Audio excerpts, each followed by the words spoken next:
బంగారంలో తరచూ వినిపించే మాట తరుగు మజూరి. పెద్ద పెద్ద హోర్డింగ్లు పెట్టి ఓదరగొట్టేస్తూ ఉంటారు. మా దగ్గర తరుగు లేదు, పెరుగు లేదు అంటూ డిస్కౌంట్ అనౌన్స్ చేస్తూ ఉంటారు. అసలేంటి తరుగు మజూరి అంటే ఏంటి? వాటి వెనుక మర్మం ఏంటి? ఎక్కడ మోసపోయే అవకాశం ఉంది? అసలు వాటిని ఎలా లెక్కిస్తారు, ఎలా చార్జ్ చేస్తారు? ఒకసారి చూద్దాం. భార్య కళ్లల్లో ఆనందం కోసమో, కూతురు ముఖంలో సంతోషం కోసమో బంగారం కొంటూ ఉంటారు. దాన్ని కొందరు వీక్నెస్ అంటారు, ఇంకొందరు రిచ్నెస్ అంటారు, మరికొందరు సెంటిమెంట్ అని పిలుస్తారు.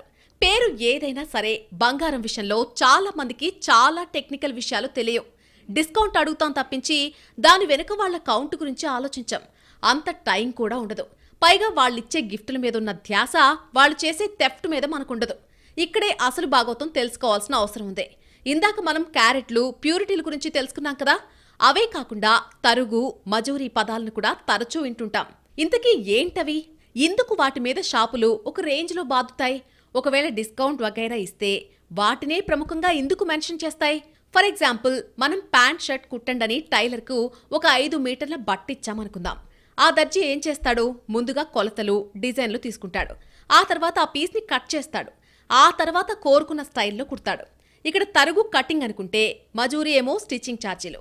గోల్డ్ విషయంలో కూడా అంతే. బిల్లులో తరుగు అంటే వేస్టేజ్, మజూరీ అంటే మేకింగ్ ఛార్జీలు అని ప్రత్యేకంగా లెక్కగట్టి వసూలు చేస్తూ ఉంటారు. దీనివల్ల ఆర్నమెంట్ ధర పెరుగుతుంది. వీటిని ఎలా లెక్కిస్తారో ఒకసారి తెలుసుకుందాం. బంగారాన్ని ఒక డిజైన్గా మార్చే క్రమంలో కొంత బంగారం పోతుంది. దానినే తరుగు అంటారు. ఇది తయారీదారుకు నష్టాన్ని కలిగిస్తుంది. ఈ నష్టాన్ని భర్తీ చేసేందుకే తరుగు ఛార్జీని బిల్లులో కలుపుతారు.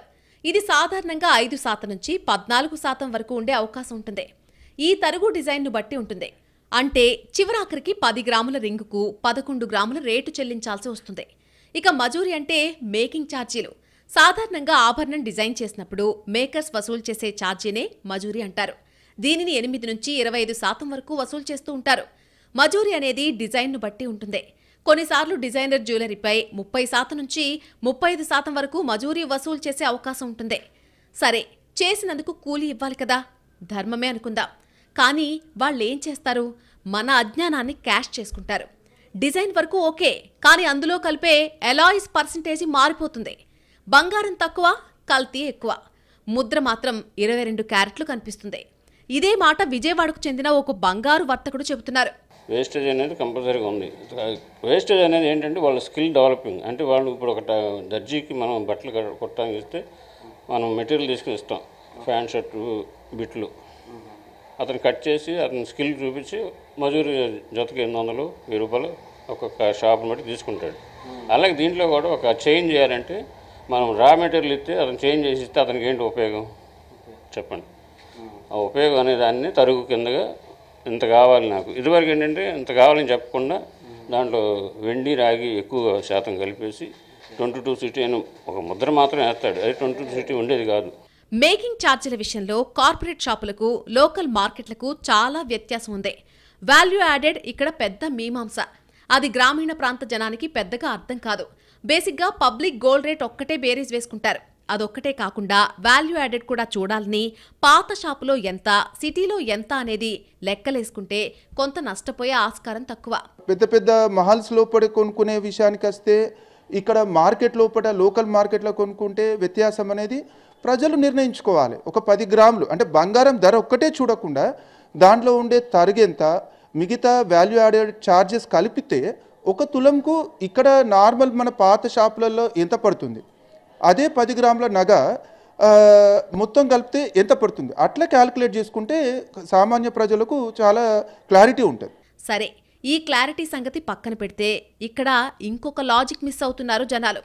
తయారీదారులు ఒక రకమైన డిజైన్ని బల్క్గా తయారు చేస్తారు. కానీ అమ్మేటప్పుడు మాత్రం పీస్ వైజ్ రేట్ను వసూలు చేస్తారు. అంటే ఒక్క పీస్ మీదే బల్క్ రేట్ ఛార్జీలు వసూలు చేసుకుంటారు. అంటే 24 క్యారెట్ల తులం రేటుని 22 క్యారెట్ల తులానికి పెడుతున్నాం. ఎక్కడా నిజాయితీ లేదు. అసలు బంగారం అంటేనే మోసానికి బండ గుర్తు. అందుకే ఒక సామెత ఉంది, చెల్లికిచ్చే బంగారంలో కూడా వేసమెత్తు మోసం ఉంటుందట. అలా అనాదిగా ఒక నానుడి ఉంది. గట్టిగా అడిగితే మోసం కాదు, స్కిల్ అని అందమైన పేరు పెట్టేశారు. ఐటెం ఎంత చిన్నగా ఉంటే అంత ఎక్కువ మేకింగ్ ఛార్జీలు వసూలు చేస్తారు. ఎందుకంటే మైక్రో లెవెల్లో డిజైన్లు ఉంటాయి కాబట్టి టైం ఎనర్జీ అంతా ఒక్క ఐటెం మీదనే పెట్టాల్సి వస్తుంది కాబట్టి అంత ఖర్చు జనం నుంచి ముక్కు పిండి వసూలు చేస్తారు.